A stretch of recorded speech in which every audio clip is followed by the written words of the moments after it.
muli mga kapatid, magandang umaga po sa inyong lahat. No? Gabi na pa lang muna. Sa unang araw po ng ating simbang gabi ay ating narinig po ang tungkol kay Juan Bautista. Alam po natin na kahit simbang gabi ay panahon pa rin naman ng Adbyento, panahon ng paghahanda. Kung merong isang tauhan sa Biblia ang siyang makapagtuturo sa atin ng tamang paghahanda bukod sa mahal na Birheng Maria, ito ay walang iba kung hindi si Juan Bautista. Kaya nga po sa ating ebanghelyo, kahanga-hanga si Juan sa kanyang pangangaral, sa kanyang paghahanda, sa kanyang pagtuturo sa atin tungkol kay Jesus, ang manunubos ng sanlibutan. Pero kapag ating pong titignan, yung ating ebanghelyo sa ngayon, merong tatlong bagay na ating pwedeng pag-ukulan ng pansin at pagnilayan. Una, ang sabi sa ating ebanghelyo ni Jesus, nagpasugo kayo kay Juan at nagpatotoo siya tungkol sa katotohanan. Nagpasugo kayo kay Juan at nagpatotoo siya tungkol sa katotohanan. Yan po yung unang ating laging titignan. Ang unang ipinahayag ni Juan Bautista at ang tanging kanyang ipinapahayag ay walang iba kung hindi ang katotohanan. Yan po yung unang mahalagang mensahe ng ating ebanghelyo sa ngayon. Si Juan, ang kanyang misyon, ang kanyang ipinahayag, ang kanyang itinuro sa atin, walang iba kung hindi ang katotohanan. Alam po natin na sa ating panahon ngayon, yung katotohanan ay isang bagay na pwedeng nagiging sanhi ng pagkakahiwa-hiwalay, ng hindi pagkakaunawaan. Bakit? Kasi po sa ating panahon ngayon, kapag pinag-uusapan yung katotohanan o yung truth, ito ay naging very relative. Ano ang ibig sabihin noon? Para bagang kanya-kanya tayo ng tingin kung ano ang totoo. Para bagang ang iniisip natin, yung ating pakiramdam, yung ating iniisip, yun mismo ang totoo. Pero isang bagay po ang napakalinaw kay Juan. Ano yun? Kapag ipinapahayag niya ang katotohanan, ito'y walang iba kung hindi tumuturo kay Jesus. Bakit?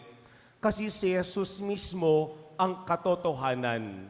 Kaya nga po sa ating ebanghelyo, ang sabi ni Jesus, hindi sa kailangan ko ang patotoo ng tao.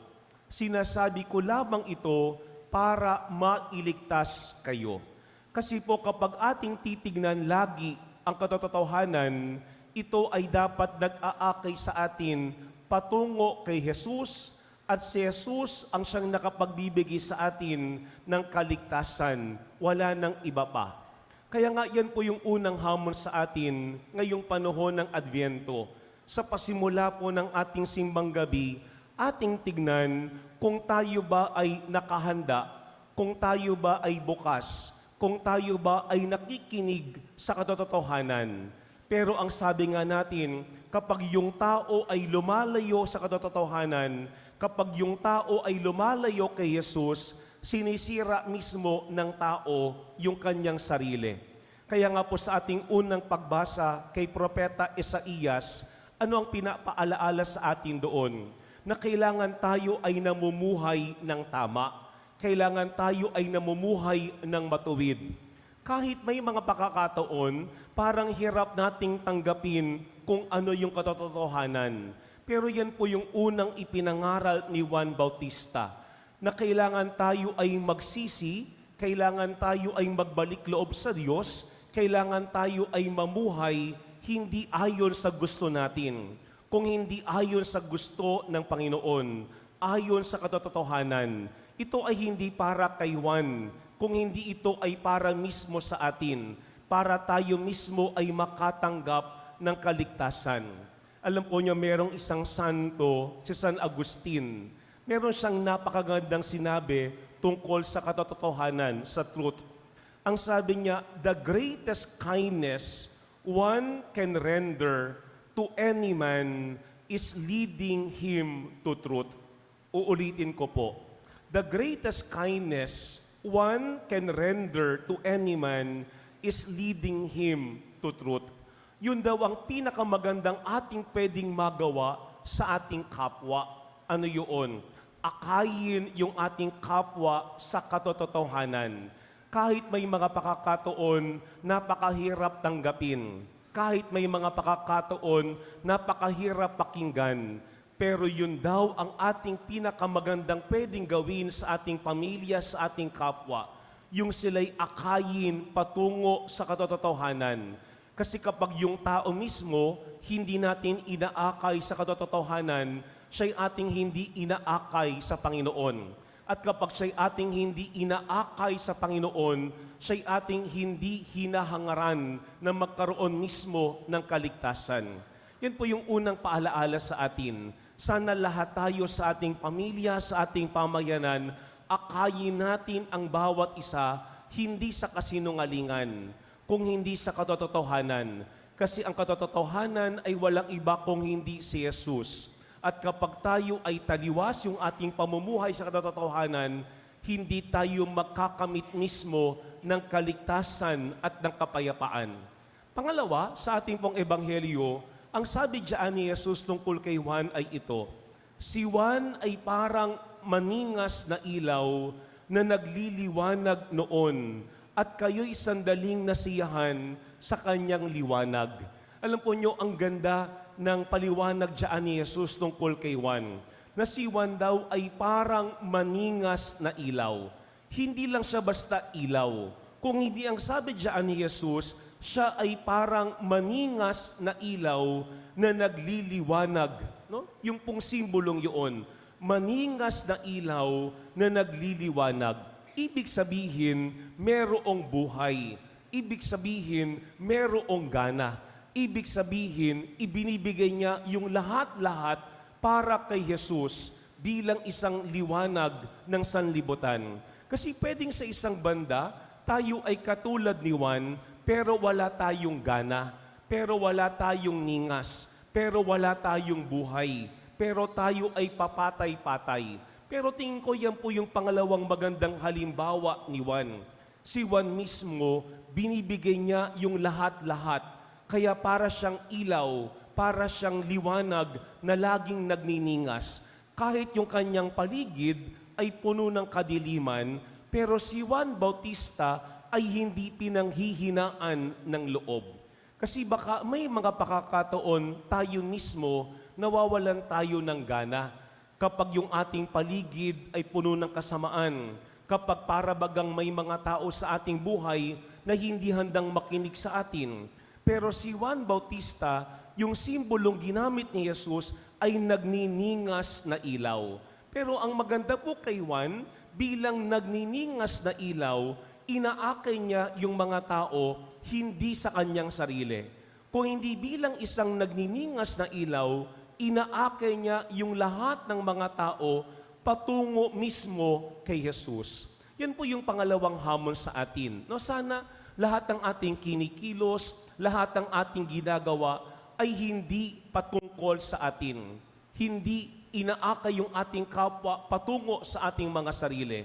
Kung hindi sana katulad din ni Juan Bautista, punong-puno tayo ng buhay, punong-puno tayo ng gana, punong-puno tayo ng lakas na akayin ang bawat isa patungo lamang kay Jesus. Kaya nga po itong simbang gabing ito, kahit yung ating pong debosyon ay patungkol kay Mahal na Birheng Maria, pero ang laging hamon sa atin, tignan ang halimbawa ni Maria.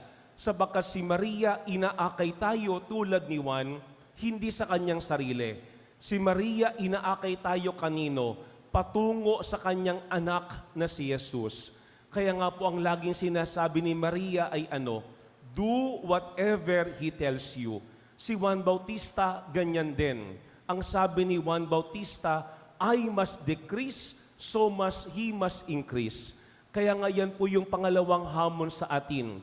Sana katulad din ni Juan Bautista, patuloy tayong magningas, patuloy tayong mag-akay sa ating kapwa, hindi patungo sa ating mga sarili, kung hindi patungo lamang kay Jesus, kasi yan mismo ang ating misyon.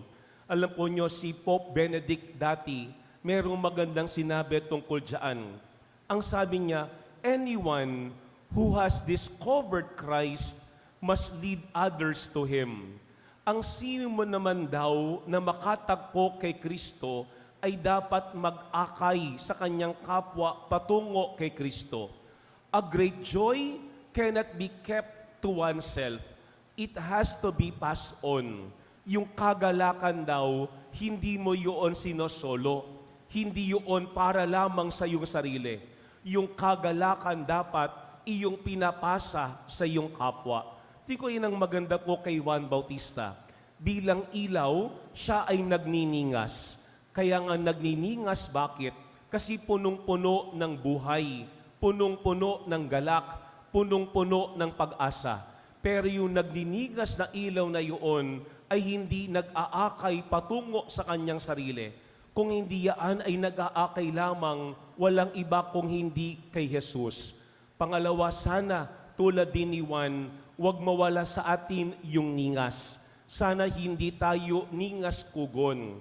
Sana katulad ni Juan, mapanatili natin yung pagniningas ng ating kalooban para ating maakay yung ating pamilya at yung ating kapwa patungo mismo kay Jesus.